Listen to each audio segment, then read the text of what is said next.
하길고등학교 2학년 학생 여러분 안녕하세요. 네, 오늘은 원격 수업 두 번째 시간이고요. 속도와 가속도, 미분의 마지막 단원이죠. 교과서 98페이지부터 100페이지의 내용 한번 이야기해보도록 하겠습니다. 자, 그럼 속도와 가속도 이야기하기 전에 속도와 가속도 이제 과학이나 물리 쪽에서 많이 나오는 개념이죠. 그거에 대해서 잠깐 짚고 넘어갈게요. 속도라는 건 단위 시간 동안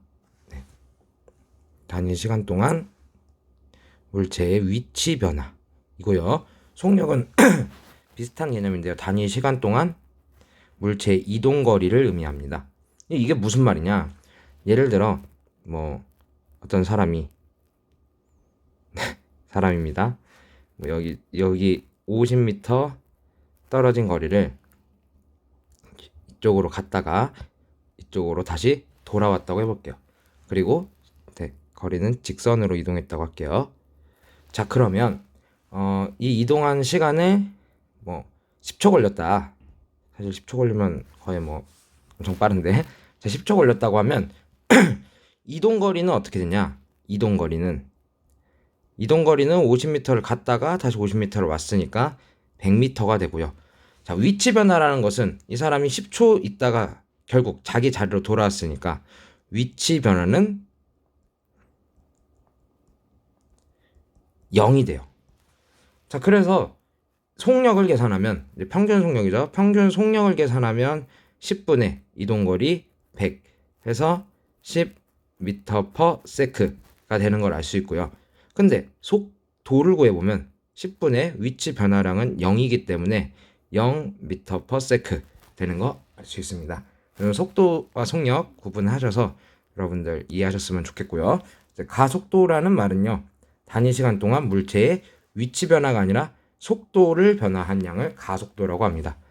네, 그러니까 1초일 때 속도가 2m/s였는데 5초에서의 속도가 10m/s다. 이러면 단위 시간 동안이니까 시간은 4초 지났죠. 4초 동안 속도 변화는 8이었으니까 가속도의 크기는 2가 되는 거 확인하실 수 있겠습니다.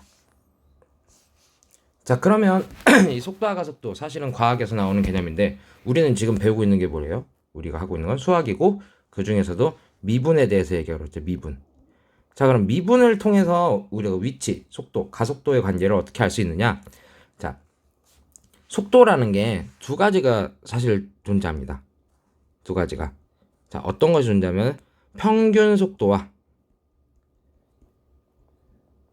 순간 속도의 개념이 있어요.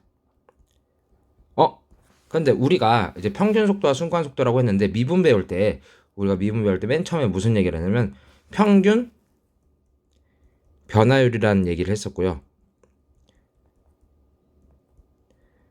또 평균 변화율의 극한인 순간 변화율에 대한 얘기도 했었어요. 자, 그래서 평균 속도를 구하는 것은 아까처럼 단위 시간 동안 어떤 시간 동안의 위치 변화 요거를 이제 계산해주면 되는데 순간 변화율은 그럼 어떻게 계산할 거냐? 그래서 우리 예전에 썼던 요 개념 기억하나요? 델타 t분의 시간의 변화량이라고 하면 되겠죠? 그 다음 위치의 변화량 여기 대부분 이제 x로 나와 있으니까 이렇게 쓸게요. 자, 델타 t분의 델타 x에서 리미트 어디를 0으로 보내주냐면 델타 t를 0으로 보내주면 얘가 바로 순간 속도의 개념입니다. 순간 속도. 자, 그런데 이 극한을 구하는 것은 또 무슨 얘기냐? 이 극한을 구하는 것은 바로 미분을 하는 것 같죠. 미분. 미분 계수를 구한다고 해도 되고요. 미분에서 도함수를 얻어낸다. 그래서 위치에 대한 함수가 정해져 있을 때 위치에 대한 함수는 p의 x라고 할게요. 자, 얘를 미분하면요. p 프라임 x가 되겠죠? 근데 얘는 시간에 대해서 이제 죄송합니다. p x라고 안 하고 t라고 할게요. 시간이니까 p의 t 위치를 t에서의 위치를 pt라고 했을 때 요 함수를 미분하면 p 프라임 t가 얻어지는데 얘를 앞으로는 vt 속도다 라고 이야기하겠습니다. 또 유사하게 아까 가속도는 단위 시간 동안 물체의 속도 변화였잖아요. 단위 시간 동안. 그러니까 델타 t분의 델타 v 요걸 의미하는데 여기서 델타 t가 0으로 가면 즉 시간을 매우 짧게 잡아주면 얘는 어떤 개념이냐면 a의 t 가속도를 a라고 부르는 엑셀레이터의 약자인가 엑셀레이션의 약자인가 네 그거의 약자인데요. 이거 가속도가 됩니다. 그리고 구한 것은 자 얘는 v'의 t겠죠. v'의 t고 얘는 우리 아까 평균 속도와 순간 속도 얘기했잖아요. 얘네들은 모두 순간 속도, 순간 가속도가 됩니다. 자, 그래서 쉽게 생각하면 위치를 미분하면 속도가 나오고 속도를 미분하면 속도에 대한 함수를 미분하면 가속도가 나옵니다. 그리고 나중에 배우겠지만 우리 다음 단원의 적분인데요. 가속도를 적분하면 속도가 나오고요. 속도를 적분하면 위치가 나옵니다. 네, 이 내용은 적분 배우고 나서 다시 다루도록 하겠습니다. 자, 그럼 예제 먼저 한번 속도와 가속도에 대한 문제 한번 확인을 해볼게요. 원점을 출발하여 수직선 위를 움직이는 점 P의 시각 T에서의 위치 X가 X는 T세제곱 마이너스 12T일 때 다음 물음에 답하시오. 그래서 뭐 T라는 함수, X에 대한 함수가 이렇게 주어져 있는데요. 얘는 위치를 나타내는 함수예요. 에 대한 함수.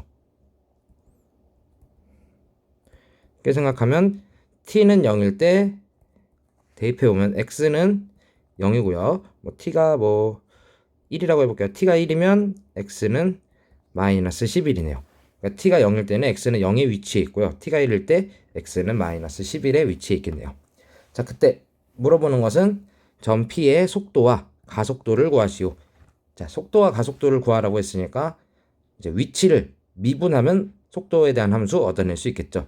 자, 그래서 위치에 대한 함수, 이 함수를 T에 대해서 미분해 보겠습니다. 자, 그러면 X 프라임은 3t 제곱 마이너스 12가 되는데요. 얘가 바로 vt가 되겠죠. 시간에 대한 함수. 자, 그러면 시간에 대한 속도의 함수. 그럼 v의 1 구하면 마이너스 9 되겠네요. 네, 점 P의 1에서의 속도는 마이너스 9가 되고요. 가속도는 속도를 한 번 더 미분해서 얻어낼 수 있다고 이야기했었습니다. 그래서 이 vt를 미분하면 v'의 t는요 6t, 네, 요거는 상수니까 없어지죠. 네, 6t가 되고요. v'의 t가 얘가 바로 at 되겠네요. 그럼 a의 1은 계산하면 6 되겠네요. 자, 그 다음에 점 P가 운동 방향을 바꾸는 시각을 구하시오 라고 하는데요. 이 운동 방향을 바꾸는 시각, 그러니까 운동 방향을 바꾼다는 거는 수직선 위에서 뭐 오른쪽으로 가다가 왼쪽으로 가는 뭐 요 때의 시각을 구하라고 하는데, 자, 요거는 무슨 말이냐? 증가해서 감소로 가거나 감소해서 증가. 그러니까 위치가 증가한다고 오른쪽으로 가는 것이 지금 증가라고 했을 때 갑자기 점점 가다가 돌아오면 유턴이라고 해야 되나요? 돌아오는 시점에 요때 이제 방향이 바뀌는 거잖아요. 혹은 이쪽으로 가다가 이렇게 돌아오는 거. 그럼 위치의 크기는 증가하다가 감소하는 거고요. 여기는 감소하다가 증가하는 거게 되겠네요. 자, 그러면 증가하다가 감소하는 거 결국 무엇을 구하라는 거면 극대일 때 이야기고요. 감소하다 증가하는 건 극소일 때 이야기니까 운동을 바꾸는 시각은 극값을 언제 가질 것이냐. 요 t에 대한 위치에 대한 함수가 극값을 언제 가지는 것이냐. 요거에 대한 이야기입니다. 혹은 v의 속도의 그 부호가 언제 바뀌느냐 하는 이야기예요. 자, 그래서 두 가지로 해결할 수 있는데 그래프를 이용해서 해석할 수 있습니다. 첫 번째, 그래프 또 나오죠. 그래서 뭐의 그래프를 그리냐? x는 t세제곱 마이너스 12t. 요 표현이 좀 어려운데 표현이 여러분들이 좀 생소할 수 있는데 쉽게 생각하시면 y는 x세제곱 마이너스 12x의 그래프를 그려라 라는 얘기가 똑같습니다. 자, 그러면 요걸 그려볼게요. 그리기 위해서 x 프라임 구하면요, 아까 구해놨죠. 3t 제곱 마이너스 10이고요. 얘는 3으로 묶이고 t 플러스 2 t 마이너스 2가 되겠네요. 자, 그러니까 t가 2일 때와 t가 마이너스 2일 때 극값을 가진데 t가 2일 때는 대입하면 t는 2이면 x는 8 마이너스 24니까 얼마죠? 마이너스 16. 그 다음에 t가 마이너스 2일 때는 x는 16 값 가지게 되겠네요. 뭐 그래서 여기가 극소, 여기가 극대가 될 거고요. 그래프 그려보면요. 2, 마이너스 16, 여기 플러스 16, 그 다음에 여기 마이너스 2. 그러면 여기서 요 지점 지나야 하니까 처음에 0에서 시작하죠. 0에서 이렇게 오다가 다시 이렇게. 네, 그러니까 방향은 언제 바뀌냐? 여기서 바뀌는 거 알 수 있습니다. 내려가다가 올라가죠. 네, 그래서 t의 바꾸는 시각은 t는 2입니다. 네, 이렇게 구하실 수도 있고요. 아니면 이제 무엇을 구하냐면 이제 이거는 위치의 그래프를 가지고 위치에 대한 함수 t세제곱 마이너스 12t의 그래프를 가지고 확인한 거고요. 두 번째로는 속도에 대한 함수의 그래프 그려서 확인할 수 있습니다. 자, 아까 v는 vt라고 냈을게요. vt는 3t 제곱 마이너스 12였는데요. 뭐 아까 인수분 했으니까 3에 t 플러스 2, t 마이너스 2. 자, 그러면 얘의 그래프를 그리면 v에 대한 그래프를 그리면 마이너스 2와 2에서 0이 되고요. 아래로 볼록한 이러한 그래프가 됩니다. 자, 그러니까 이때 속도가 속도의 부호가 바뀌는 지점을 계산하면 되니까 부호가 바뀌는 점은 여기랑 여기인데 시각이라는 건 바뀌는 시각이라는 건 이제 0초보다 더 전일 수가 없잖아요. 그래서 시각은 2가 되겠습니다. t는 2. 자, 그러면 잠깐 멈추시고요. 100페이지에 문제 1번과 문제 2번 있는데요. 여러분들 미분 이용하셔서 속도와 가속도에 관한 문제 해결하신 다음에 강의 들으시길 바라겠습니다. 네, 다 풀어보셨으면 제가 한번 풀어보도록 하겠습니다. 문제 1번은 방금 풀었던 예제와 아주 거의 뭐 똑같은 문제라고 봐도 무방하죠. 자, 그래서 똑같이 위치에 대한 함수 주어졌고요. 이거 위치입니다. 위치에 대한 함수가 주어져 있을 때 속도와 가속도 물어보고 운동 방향을 바꾸는 시각 물어보네요. 자, 그러면 바로 미분해서 구해보도록 하겠습니다. v의 t는 저걸 미분한 거니까 4-6t 되겠네요. 그 다음에 a의 t는요. vt를 한 번 더 미분하니까 마이너스 6 되겠네요. 자, 그럼 t는 2에서 전피의 속도와 가속도를 구하여라. 그럼 v의 2는 계산하면 마이너스 8 나올 거고요. a의 2는 지금 어떤 함수냐면 마이너스 6이라고 하는 상수함수죠. 그래서 a가 2일 때나 3일 때나 뭐 100일 때나 1000일 때나 결국은 마이너스 6. 이렇게 보면 더 빨리 푸는 것 같네요. 자, 그 다음 전 P가 운동 방향을 바꾸는 시각을 구하시오. 운동 방향을 바꾸는 시각. 자, 그러면 두 가지로 해결할 수 있다고 했습니다. 처음에 위치의 함수에 대한 그래프를 그려서 해결할 수도 있고요. 그 다음에 속도에 대한 그래프를 그려서 확인할 수도 있는데 두 가지 다 해볼게요. 자, 첫 번째 위치에 대한 함수의 그래프를 그리려면 얘는 몇 차 함수냐면 2차 함수죠. 그리고 이제 인수분해 하기 위해서 마이너스 3으로 묶어보면 x는 마이너스 3의 t 제곱 그 다음에 마이너스 3으로 묶었으니까 3분의 4 되겠네요. 그럼 여기서 인수분해가 잘 어려워서 여러분들 못 푸시는 분도 있을 거라고 생각하는데 죄송합니다. 이게 아니죠. 극값을 구해야 되죠. 극값. 여기에 극값. 네. 그래서 이거 할 필요 없고요. 미분하겠습니다. 네. 4t 마이너스 3t 제곱. 자, 물론 뭐 이제 꼭지점의 위치 찾으면 되는데 지금 제가 이거 찾기가 쉬워 보이지 않네요. 자, 그래서 v는 4 마이너스 6t. 자, 그러면 얘는 언제 0 되냐면 t는 2분의 3일 때 3분의 2군요. 네, 한 번 실수하면 계속 실수하죠. 네, 3분의 2일 때 1대.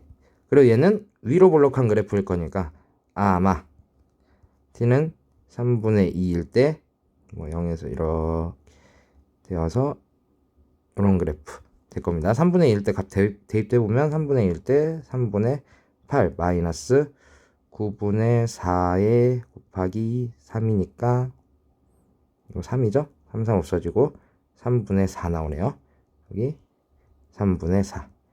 그래서 3분의 2인 지점. t는 3분의 2인 지점에서 올라가다가 내려갔으니까 속 방향이 바뀌는 거죠. 위로 올라가는 방향에서 뭐 오른쪽 왼쪽일 것 같긴 한데 뭐 오른쪽이라면 오른쪽으로 가다가 결국 오른쪽에 위치해 있는 3분의 4 지점에서 왼쪽으로 가는 네, 요 시각 될 거고요. 그다음에 V의 그래프를 그려서 확인하면요. V의 t는 4-6t고요. 얘는 기울기가 마이너스 6이고 0,4를 지나는 직선이니까 뭐 이런 식으로 그려지겠네요. 자, 그랬을 때 요 지점에서 위치가 바뀔 텐데 요 지점은 V가 0이 되는 지점. 마찬가지로 t는 3분의 2인 거 확인하실 수 있겠습니다. 자, 그다음 100페이지의 문제 2번 풀어보겠습니다. 네.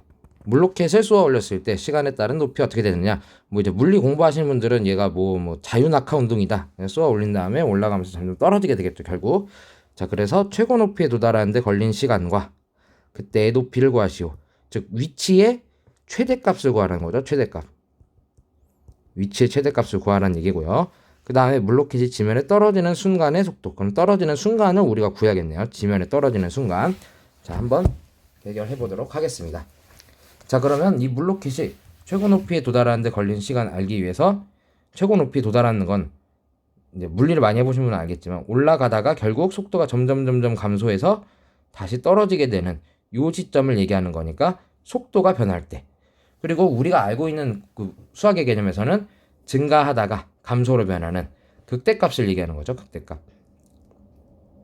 자, 그럼 극대값 구하기 위해서 미분해보면요. 지금 h로 나와 있으니까 h'이라고 하면 h는 마이너스 10t 플러스 30. 얘가 이제 수직 방향으로, 지면에서 수직 방향으로 올라가는 속도가 될 거고요. 얘는 언제 0이 되냐면 t는 3일 때 0이 되네요. 그럼 t가 3일 때 0이 되니까 걸린 시간은 t는 3이고요. 그때의 높이는 여기 h에다가 3 대입하면 되겠죠. 그러면 마이너스 5 곱하기 9 플러스 90 되니까 45 되겠네요. 최대값은 45m. 그때의 높이는 45m가 되겠다.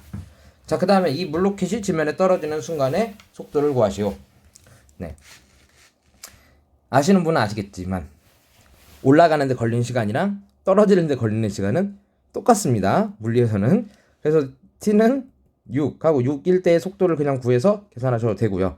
자, 그냥 하시려면 이제 물로켓이 지면에 떨어지는 순간이라는 것은 처음에 시작할 때의 위치가 올라가다가 다시 내려올 거 아니에요? 그럼 다시 돌아오는, 시작할 때 뭐 이렇게 해야겠죠?